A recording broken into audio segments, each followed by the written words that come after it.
Hello, everyone. This is your boy, Sam Oram, coming to you with another episode of the Deep Dive Podcast. I'm so excited today about our upcoming guest. It is going to be an incredibly powerful podcast today. But before I get into that, as you know, we always start with the word of the day. I like to empower people by, vocabulary, really empowering them by a word. Every time we introduce our podcast, we share with the audience just a little bit about certain things, ideologies, terms, and in this case the word of the day.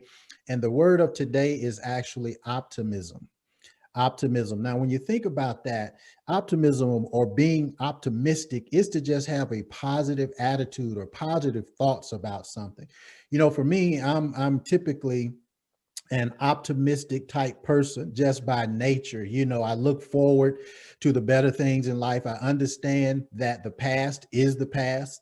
And I know that all of you have to understand the same thing. Look, regardless of what we've gone through, regardless of what we're going through today, we all have to remember that, 5 years from now, 10 years from now, as important as our challenges are today, most of them we won't even remember in the future.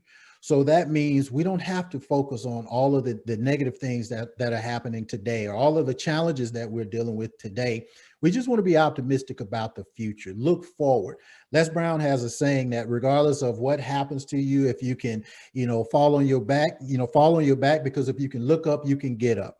And that's a idea or a concept in terms of looking forward, understanding that the future can be bright, but you have to create that future. And it's all about your attitude. How do you have, or what type of attitude do you have toward the future? So keep that word in mind: optimism, positive thinking, looking forward, and understanding the bigger picture.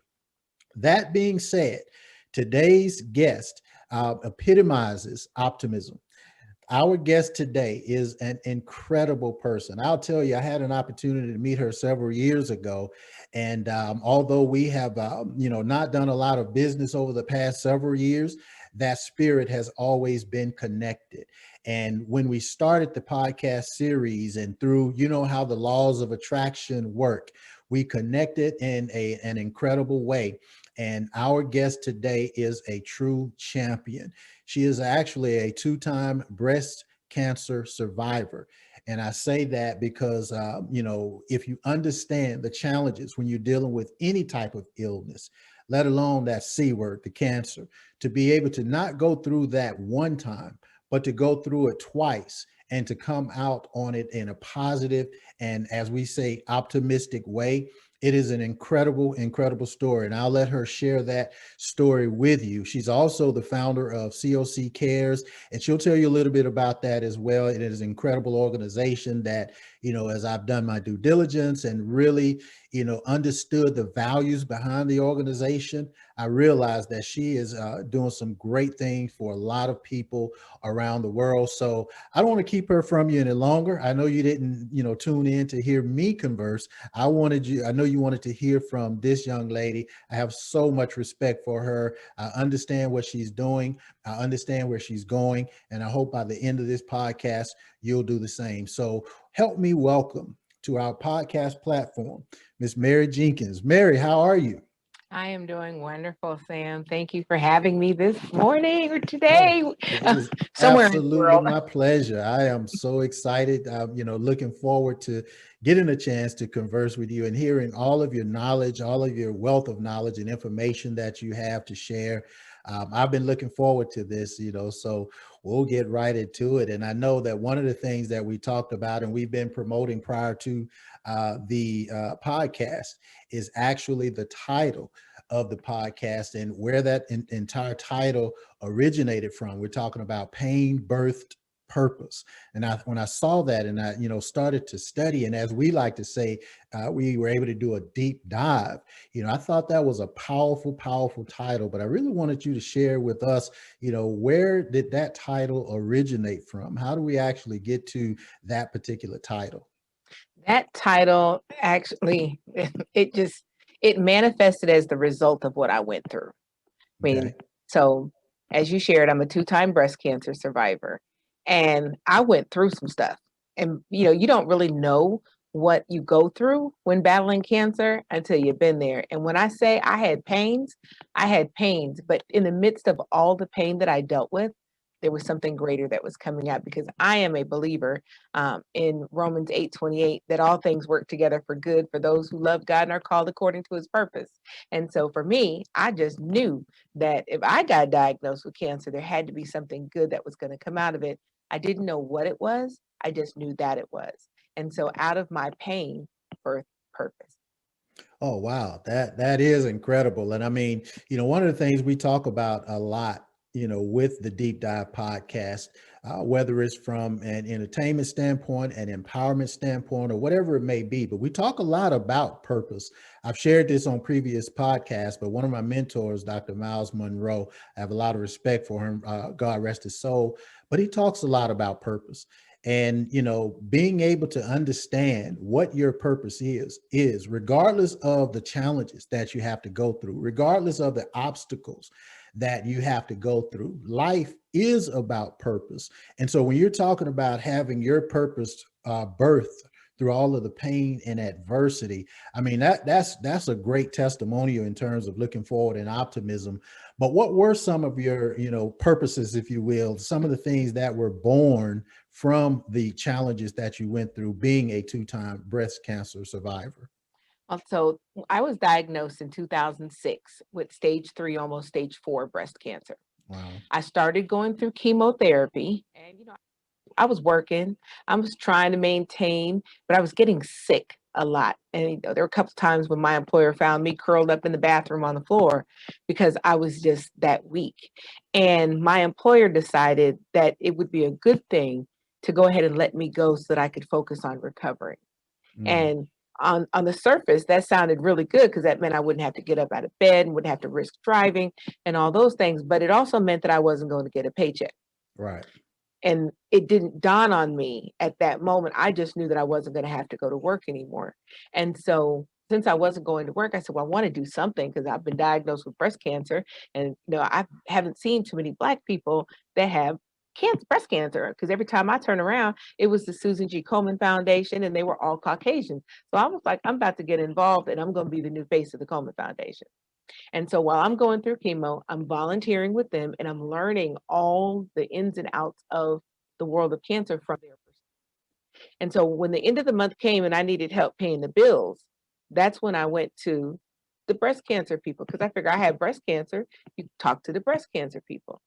So when I asked them if I could get some type of assistance to pay my rent and my utilities and my car note, when they explained that they didn't use money like that, it threw me, it threw me into a space, because I was like, what do you mean? Mm, What do you guys, we just had an event. We just had a Race for the Cure event and raised over $2 million. Where does that money go? right. And they explained that it went to fund research, treatment, and awareness. And I was like, I understand those things are good, but what about those of us that actually have cancer that need help? Where do we turn to? And so they recommended I contact the American Cancer Society, and I found out that they don't provide the support that I needed. And I went on this journey to find the help I needed and could not find it. And it didn't make any sense. I gave in. I said, I'm just going to apply for welfare. Mm, I hadn't been unemployed long enough, so I didn't get welfare.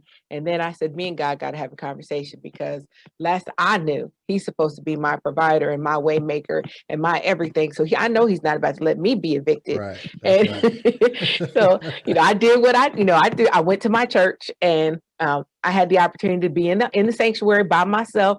And God and I had a heated conversation.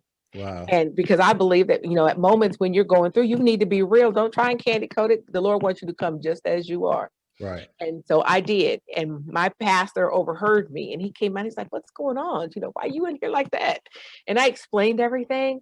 And he said, you know what, Mary, you know, you've been a member here, and we love you, and you're a tither. So how about we let the church take care of you? Wow. And I was like, huh? He said, let's let the church take care of the bills that you need paid for the rest of the time that you're in treatment. We got you. Wow. And That's I was like, that's good for me. About all the other breast cancer patients that need help. What right. about them? Because I know they need help. I know I'm not the only one. And matter of fact, all these millions of dollars that's being raised, and the money's not going to help the people that have cancer. somebody needs to educate people about where money does and doesn't go in the world of cancer. That's And my right. pastor said, somebody does need to, Mary. And I said, right, we've got to find somebody. I don't know who it could be, but we have to find someone. And he said, Mary. Right. Right. And then it dawned on, I was like, me? Not me, Right. because I was like, I'm shy. And he was like, not Mary. Just tell your story. All you have to do is tell your story. And so that started it. And I started going around and I just want to tell people, like, hey, did you know that when you give money to research that this is what it really means? And it's not really going to help the people who actually have cancer? And people had no idea. And so they were like, well, I don't want to give to them. Can I give money to you? Hmm. Sure, you can give money to me because my church is paying. So I'll find somebody else to give it to. Right. And that's what started it all. And I knew then, I literally knew that this is what I was going to be doing for the rest of my life. Wow, that is very deep, and I do see that purpose, just born from all of that adversity. But the thing that struck me, even in how you shared that, is the fact that as much as people go through, cancer, whether it's themselves or their loved ones or whatever it may be, it never really dawned. And I'll speak for myself on all of the axillary challenges in terms of being able to pay your bills, or if you're running a business, what happens to your business, or things of that nature. And, so that's very important. And I think about it. And as you were sharing that, I'm thinking about, wow, what would my life look like? God forbid, something like that happened to me. I can tell you that I dealt with something similar with my mom. She actually passed away about 5 years ago from breast cancer. As a matter of fact, she was diagnosed in September of 2015, and 8 months later she was gone. And just through all of the challenges and all of the adversity, my focus was her and her health, and just praying for health and recovery and things of that nature. But then when I look back, especially hearing what you're sharing with the audience now, is what would have happened if I wasn't in a position to do the things that I was able to do for my mom in the last 8 months of her life. I even, moved from where I live to move in with her to just kind of help take care of her while she was going through her struggles. And, she didn't have to worry about bills, or didn't have to worry about the next meal, or whatever the case may be. But when I hear this and hear you articulate the challenges that not only you went through, but so many other cancer survivors or people who are dealing with cancer, this is something that's very important. And I'm certainly excited, or I guess I should say I'm appreciative of the fact that you're bringing this awareness to everyone, because this is something that, again, I never thought about. And I'm sure a lot of people didn't think about as well, in terms of what you need to do to help people, even beyond the disease itself. So that, again, is a true purpose. I'm excited that you're doing that and sharing that with people. How can we become even more aware of what's going on? Because something else that you said, that, and I'll let you answer that question, but when you talked about the dollars, the research funds not being distributed in a manner that it should, to just cover all spectrum, what is it that we could do to become more aware? I understand your organization, but what is it that we can do to become more aware, or even put more pressure on the powers that be to be able to distribute these funds equitably? Well, see, it's in understanding the way the funds are. Okay. I understand cancer research. I get it. I really, really do. And without research, I would not be here. So I don't want to take anything away from research. I just need research to also include the people that actually have cancer. Mm, And there have been times when I've had the opportunity to just sit down with groups of people and explain to them, like, you're having this event to raise millions of dollars to fund cancer research. right. I think that's great. Would you consider taking 10% of what you raise and put it in a fund so that the place you're going to give the money to can manage it and use it to help people pay their bills? And they say no. And it's like, why? Why are you so adamant about just focusing on funding cancer research? What about the people that are battling cancer that need help? What about the single parents whose child has been diagnosed with cancer? And the parent has to decide whether to work or be at the hospital with that child. heaven forbid it's a two-parent household and a child gets diagnosed with cancer. So now the parents have to decide which one's going to go to work and which one's going to go to the hospital, which that's an emotional strain itself. And then, Right. I mean, if it's a household where, say, the mother or the father is the primary wage earner and they get diagnosed with cancer, I've actually had conversations with men who have said they would forego getting treated for prostate cancer because they don't want to put the financial burden on their family. And I'm Mm, thinking, if you don't go through this treatment, you realize you can die. right. And their response is, but I have a life insurance policy. Wow. And I'm thinking, no one should have to make a choice between paying bills and being treated for cancer. They Wow. should be able to have the support that they need. Because I can even remember when I started the organization, our primary focus was just breast cancer patients because that's new. And when we were months old, we got a referral of a woman who had cervical cancer. And Hmm. I can remember she needed $150 or her car was going to be repossessed. And when she came, I'm thinking, what type of breast cancer do you have? And she said she had cervical cancer. And I told her she had the wrong type of cancer to get help. Wow. What's the right kind? And Exactly.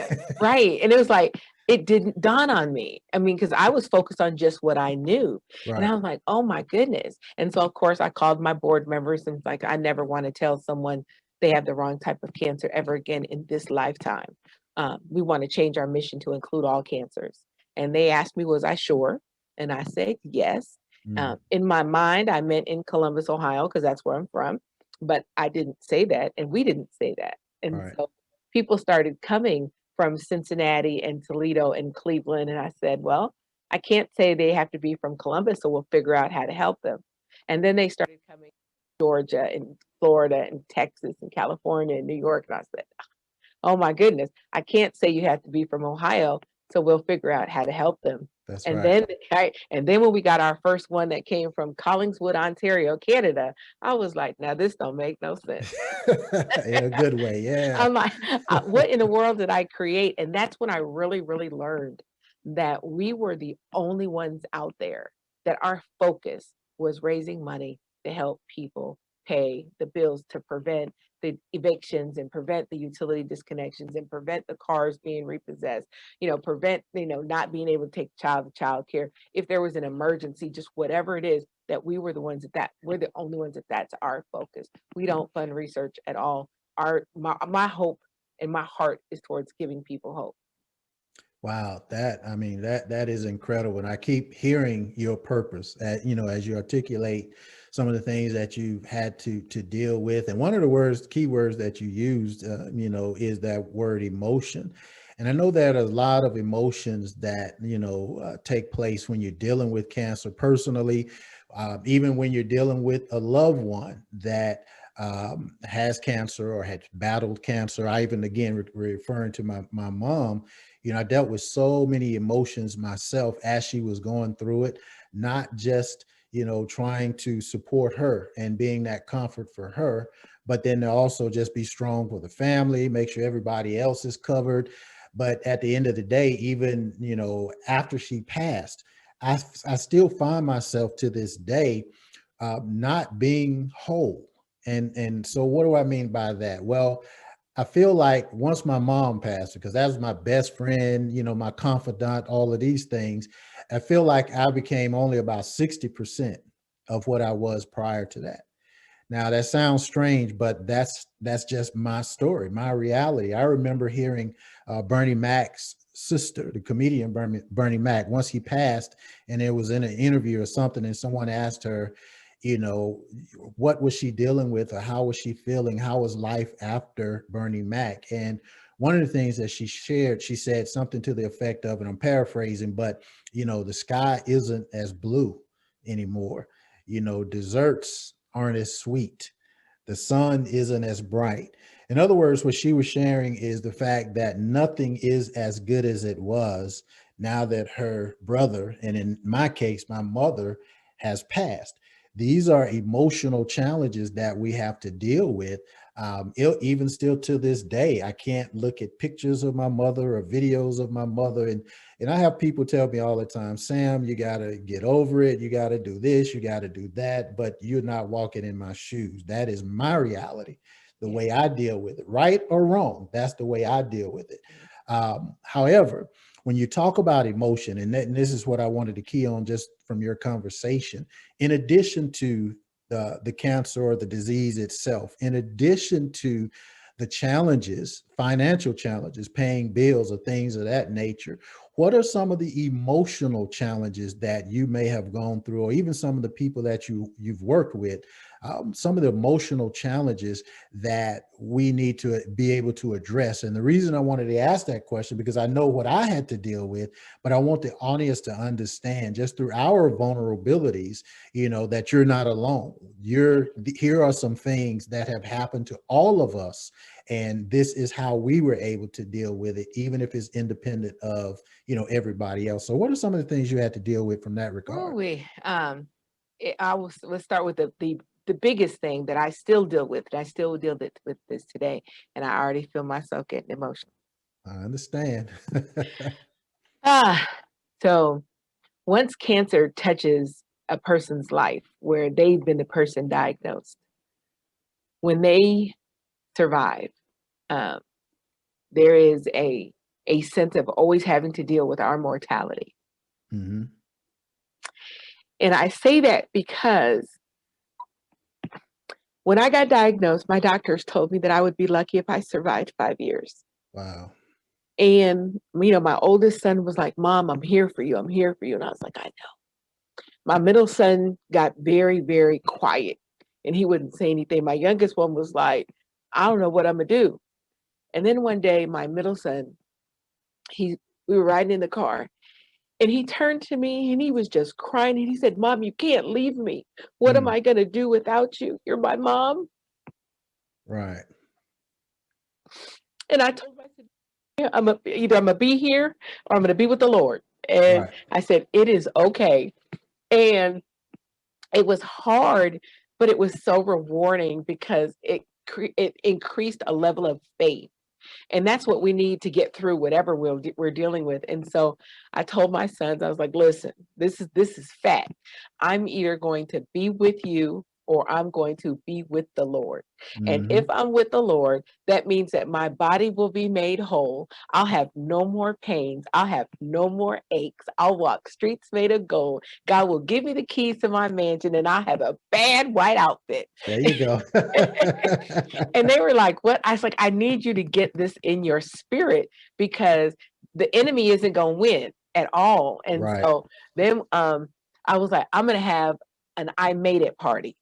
Okay. And so I was like, okay. They said that I'll be lucky if I make it 5 years. Well, at 5 years, we're going to have an I made it party. And either it's an I made it party and I'm still here, or an I made it party and I'm with the Lord living for all eternity. That's right. And I mean, when they got a hold of it, it changed everything for them. Because Mm, at first they were thinking about like, I'm gonna miss my mom and I'm gonna this and how am I gonna make it that? What if my mom's not here? What no, no, no, no, no. Let's overcome the enemy. Because Revelation 12:11 says that we overcome the enemy by the blood of the Lamb and the word of our testimony. And so we have a testimony of how great mom was and how great, all the stuff that I went through, then the testimony brings life to the person. And I right. know over the years, we've had people, I mean, there was a family, their son got diagnosed with cancer. He had to have his leg amputated, but the Hmm. cancer ended up spreading and the doctor said he was going to die. And, they were believers. And I said, is it possible that maybe God allowed this to happen so that you could be his mouthpiece in the earth to encourage other families that deal with this type of cancer? Right. And they were like, I don't know, Mary, you stretching there. And I was like, I mean, I'm like, because I just know that all things have to work together for good. They just do. That's I mean, right. because if they don't, then the word's not true, and I believe the word. Right. And so they were like, I don't know, we'll pray about it, and 'cause that's the best answer to give. Well, they did, and about a year later, they had started a foundation in the name of their son. And Wow. with this foundation, they provide emotional support and financial assistance to parents of children that have that type of cancer. And I Mm, was like, I couldn't be more happy. And they're Right. like, Mary, thank you for helping us get beyond the hurt, because they were in a space. They were at first mad at God. Like, Hmm. our son was only 9 years old. He didn't even get a chance to live. How could God do this to them? But it's like, wait a minute. God loved your son. You don't know what the future was going to hold. And so God loved your son so much that he allowed your son to come home, and not just come home, but to make it so that he has a legacy. And Right. so now he has a legacy. And so I want to encourage you, Sam, Okay. that your mom battled for 8 long months. She battled and she had a level of strength. I'm sure you saw strength in her that you had never seen before. Oh yeah, That is absolutely. something to share. So you have a testimony to share about how great your mom is, how Right. great she was. And I'm sure that because of the level of faith that she had with her journey, it encouraged some other family members as well. So Yeah. mom's a champion. She's super Yeah. champion. And I'm crazy enough to believe, because my dad just passed away in October. I'm Hmm. crazy enough to believe they all up there in heaven kicking it. That. You know, just waiting, watching, and hoping that one day we will get there too. So That's right. be encouraged, and I every single time that you think of the things that your mom did, and every single time that you share it, that spot in your heart that's left Hmm. empty, it'll put some more in there. Yeah. Well, Yeah. I certainly thank you for that. I really do. And, I can understand, intellectually exactly what you're talking about. As a matter of fact, I mean, it was ironic that our word of the day is optimism, just to be optimistic. And the fact is, we shared that word even before hearing this message. So you see how God works. And I see how optimism can fuel life, so that's very important. But on the other hand, I also understand, from your son's perspective, because I'll say it like we do in the country: ain't nobody like mama. That's true. Ain't nobody like mama. And for me, that's like mama is mama. Yeah, you got girlfriends, you got wives, you got wifey, you got this, that, and the other, but ain't nobody But like ain't mama. nobody like mama. Especially That with is so your true. son. Your sons, and it's just a whole nother story. But I do appreciate those words of encouragement, and I truly understand and appreciate the value of your organization, Cares. Could you just kind of dive a little bit deeper into your organization? I mean, I know, the vision of the organization, but some of the mechanics in terms of, what we need to do, how we can continue to contribute to what you're doing, how we can get the message out, just some things that'll help us help you. Okay. Well, the organization is a donation funded organization. So we don't Okay. have grants. And I know Okay. people out there, how come y'all don't have grants? Well, because oftentimes they try to tell you what you can and can't do with the money. Right. And I need to be, as an organization, we need to be able to do whatever it is that the person needs. So we don't say we can provide you with housing, help with housing up to $1,000. We don't say that. We Hmm. want to know, what is it that you need? Need Mm. $1,200, then you need $1,200. We're gonna Right. verify it. So people Hmm. apply online, and when they fill out the application, it includes permission to call their physician. And so when we talk to the doctors determine what stage they're in, whether they're in active treatment, awareness, or active treatment, maintenance, or follow up. And so when the person's in active treatment, then we verify what their ask is. So if they say they need $500 for their gas bill, we're going to verify that they need $500 for the gas bill. And then we're going to pay the bill for them. We don't give people money. Right. And we don't do that because I thought, when I was going through, if someone had gave me a check for $1,500 and said, Mary, take this check and go ahead and pay your rent, your electric, and your gas bill, Right. I would have taken the check. I would have said, thank you, gave them a big hug, took the check to the bank, deposited it. That night, I would have ordered pizza. I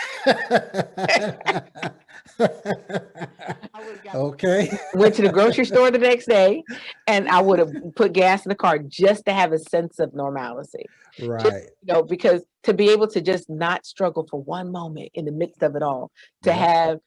have me some pizza with my sons, I Yeah. would have done that. And I knew that. And I said, so we're gonna save people from having to tell lies about what they did with the money. We'll Protect them just from pay, themselves. yeah, protect them from themselves. So we'll just go ahead and pay it. And so in getting involved, sometimes people are like, we have clothes that we want to donate. We don't do that. We don't Hmm. provide a clothing bank. We don't Right. provide a food pantry. We pay bills. That's Right. what we do. And so for us, we need funds because without funds, we aren't able to do what we need to do. And so last year, because of pandemic, whew, Lord have mercy, Right. all of our fundraising activities canceled. Mm. They all did because we couldn't get together. And our number one fundraiser was a partnership with the hair and beauty industry where we would take it to big trade shows. And Hmm. so that was big for us. When they canceled, we had to come up with another idea. So we came up with the Five Alive Challenge. Okay. And with the Five Alive Challenge, we're like, if we can get everybody in the world to donate five or more dollars and then ask two people to do the same thing and share, then we could always have funds coming in. And people Mm. are like, $5? Well, it's not a whole lot, but everybody can turn down a number one at McDonald's or a Starbucks, cappuccino latte, whatever, fritza, whatever coffee thing they call it, Right. Right. to be able to do that. And if you have, 10,000 people, 10,000 people times $5, that's, $50,000. And if Right. that happens every month, then that's $50,000 to help people every month. Right. So it's a matter of helping to make if it's making the donation, sharing with two others, and then spreading the word, getting the word out. And Yeah. so, yeah, that's I really definitely number like one that. way. I really like that the Five Alive challenge is not, so intrusive or anything like that. Anybody can do it. And I can tell you, I mean, everybody, you want to be able to just kind of put yourselves in the other person's shoes, if you will, in terms of, God forbid, what if something happened to you or your loved one? How would you deal with it? Well, we have to have that same type of empathetic, thought process when we're talking about donating and helping other people. I know there's a lot of things out there that people can contribute to, but this is something that, cancer touches everyone. It touches everyone. I say this, and I say this, confidently, and not a good way, but everybody in my family, my that has passed, my aunts, my mother, my, cousins, uncles, everybody passed with cancer. Everybody. Oh, Not wow. heart attack, not car accident. It was all cancer. And I'm thinking to myself, my God, and this is just my story. Everybody, I'm talking about uncles, I'm talking about my aunts, I'm talking about my grandmother. My grandmother was the first person that my first exposure to cancer. She passed when I was 13. As a matter of fact, people often ask, how did I even get interested in the medical profession, and how did I get interested in, helping people? And my first exposure to that was when my grandmother passed when I was 13. As a matter of fact, back then, grandmother was like mother, because mama had to work. So Mm-hmm. grandmama was taking care of us and doing the things that she needed to do. And she passed of stomach cancer when I was 13. And I said to myself, first of all, I need to be the one, I'm a 13-year-old kid, to grow up and, find a cure for cancer. And so Okay. that no one else's grandchild will have to go through, what I had to go through. And so that was my entry into, being interested in the medical profession, but then also helping people, because it was such a helpless feeling, just seeing her. And I actually saw her pass, Mm. that night in her home. We were kind of gathered around, and everybody was gathered around, and they would ask, we called her Granny, Granny, who is this? And she couldn't respond, so didn't know, or, Granny, who is this? And she didn't respond or didn't know. And then it came to me, Granny, who is this? And the last thing I heard her say was, my baby. My baby. So, going through that from the age of 13 with my grandmother to what I had to deal with 5 years ago with my mother, and then my aunts, and then my uncles, and then everybody in my immediate family passed from cancer. So I say that to say that everyone is being affected with this disease, whether it's someone they know, their family, or something. And for us to be able to contribute to an organization, to be able to help, to be a part of the Five Alive Challenge, to be able to do something that, like you said, is so simple. If we make just a simple, short sacrifice, it can mean so much to so many other people.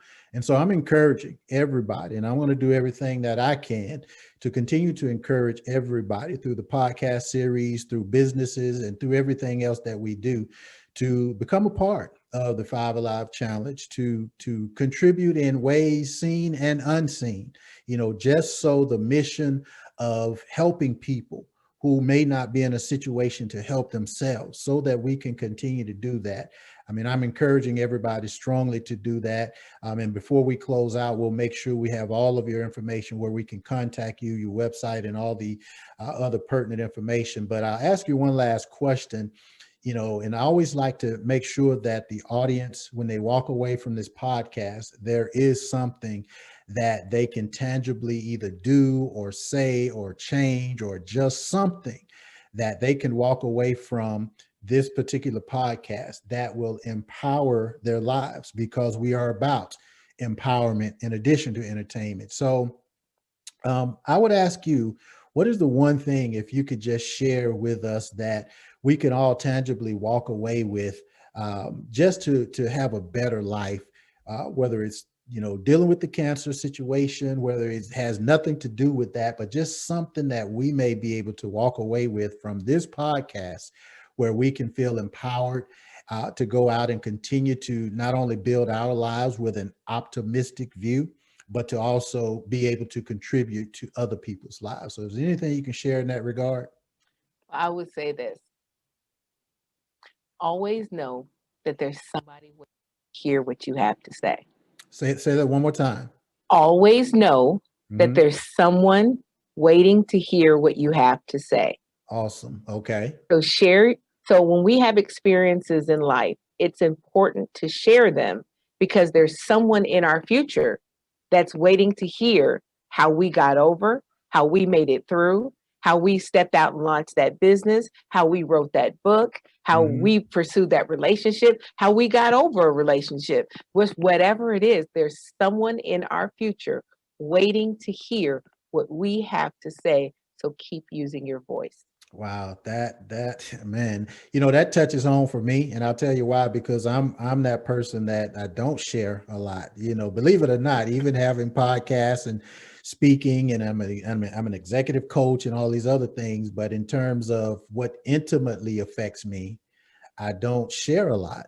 But understanding the value behind what you're saying today in this episode, and how important it is, I even have to make a concerted effort myself to continue to just share my story, share my message, good or bad, because as you stated, it can affect somebody else in a positive way, or if, at the very least, let them know that they're not going through this by themselves, that type thing. So that's a powerful message, and I hope everybody can understand and consume that message, because I know I'm going to, make that effort to continue to do that, because I do agree with you 100%.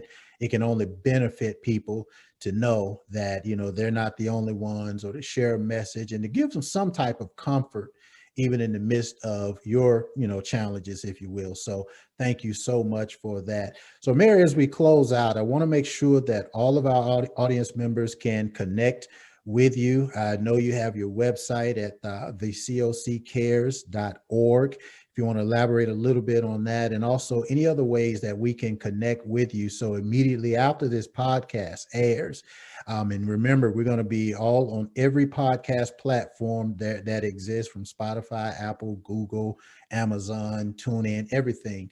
But immediately after this podcast, we want to be able to connect with you and connect with the Five Alive Challenge. So if you can just give us some ways that we can continue to be involved and connect with you and support you in any way that we can. Okay, well, definitely the easiest way is on the website, which Okay. you did give, that the www.thecoccares.org. Definitely there. I also encourage people, if they want to talk to me, they can set up a meeting with me via my Okay. Calendly. So it's Calendly with an LY, because I didn't think there was an L for a long time. So Okay. it's calendly.com/Miss MS Mary Jenkins. Okay. And so they can time and we can have a conversation and they can learn more about the organization, learn how they can make a donation. Because, people can donate whether it's by online or they can give by Cash App, which is the $ and then THECOC, or they can give on Venmo, which is the A symbol, and then THECOC. So everything is THECOC. Okay. I mean, that's because we want people to understand that we are the COC and our mission is getting out there to let people know that we care. Absolutely. Well, that is incredible. Again, guys, make sure you go to the website. And it's very generous of you, by the way, to offer your, direct services, because I know your time is valuable. I know that, so many people really pull on you for this, that, and thus. So we I used to really give my cell phone number. you I had to stop that. stop doing that. I understand. I was getting too many phone calls. I said, okay, we can't give my cell phone number out anymore. Trust me there. I understand that. And I'm not a phone guy. I use the phone when I have to, so I understand that. But if you guys make sure, if you didn't get it, rewind this podcast, but it's Calendly, CALENDLY, calendly.com/Miss Mary Jenkins. Get on her schedule. Take advantage of this generosity, because again, her time is valuable. Get a few minutes just to engage with Mary and, just share some things and allow her to share some things. And then we can continue to collaborate, support, and work together from that regard. So Mary, hey, look, it's been a blast. Even in the midst of a very serious topic, it has truly been a blast having an opportunity to converse with you, having an opportunity to hear what you're doing and how you're impacting so many people's lives around the world. I truly respect what you're doing. I admire what you're doing. I thank God that you are here to be able to share your testimony, even after dealing with what you've had to deal with, not once, but twice. So obviously God has an agenda for you. You are fulfilling that purpose. You are empowering people to the nth degree, and we salute you for doing that. So any last words from you, and any encourage or anything that you like to share? Anything, last words? I want to say thank you so much for having me, and thank you for seeing the vision that God's given me. Our spirits connected, and I'm just excited because I know you to be a tremendous visionary, a tremendous businessman, a wonderful person. And so I'm just thankful that you've given me the opportunity to be able to share on Deep Dive. And I'm just excited about what we'll do together in the future. So thank you, Sam. Thank you so much, Mary. I appreciate that. And again, everybody, let's follow up. Let's connect with Mary. Also with the Deep Dive podcast, remember to like, subscribe, download the podcast. We're going to continue to spread our messages of empowerment and entertainment. All episodes won't be as deep as this particular episode. There may be lighter episodes, but at the end of the day, this is the most important episode that we have ever done. Let's follow up accordingly. Let's continue to look forward in an optimistic manner, and let's continue to be great together. God bless each and every one of you, and we'll see you on the beaches of the world.